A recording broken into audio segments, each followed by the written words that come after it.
Domestic Violence Awareness Month, and the YWCA of Greater Cincinnati teams up with several groups, including Local 12 and the Cincinnati Bengals. Its bystander intervention campaign is called See Something, Do Something. You may have seen the posters all over the place. And here to talk a little bit more about it is Erika Yingling. She's the Director of Domestic Violence Non-Residential Services at the YWCA. So good to see you, Erika. Good to see you again. So the stats about abuse by a partner are really pretty alarming.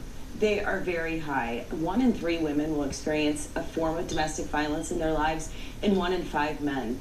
And then when we look at children impacted, there's 15.5 million children in the United States who are exposed to a form of domestic violence. So it's so important to have these partnerships with Tri-Health and the Cincinnati Bengals to raise awareness in our community about what we can do to stop it if we see something. So what you're saying is that bystanders need to get involved, because a lot of times the victims are afraid to tell anybody. So yes. What should bystanders do if they're aware of something? Well, our campaign is See Something, Do Something. And of course we want people to be safe, so we want to give them education about what to do. It may be making a phone call, making a distraction, or even if you see something with a friend or family member, knowing how to approach that person to support them and help them through the process if they do choose to leave that partner. We're seeing some video from the public service announcement. Yeah. We see Vinnie Ray and Dave Lapham and Cincinnati Bengals. How important is it to have men like these, high-profile men in the community, involved in this campaign? I absolutely love how in the last 5 years, particularly, we have looked to men to be leaders in raising awareness about violence and its impact on our community.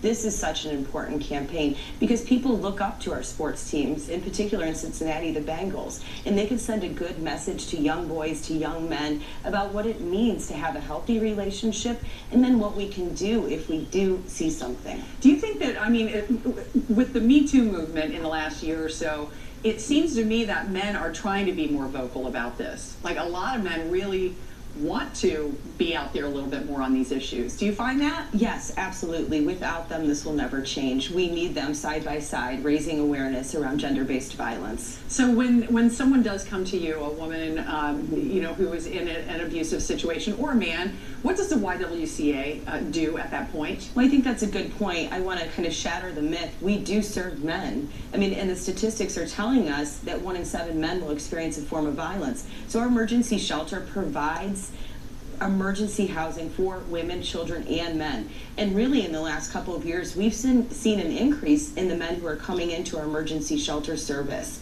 So you can call our hotline at 513-872-9259 to receive immediate 24-hour crisis intervention. And then if you choose not to enter into a shelter, you can reach out to our non-residential programming. And we offer an array of services to work with victims and survivors of violence. Well, thank you for the great work you do, Erika, you and all the people at the YWCA. Thank you. We're really proud to be partners in this campaign with you. And likewise, thank you. We'll be right back.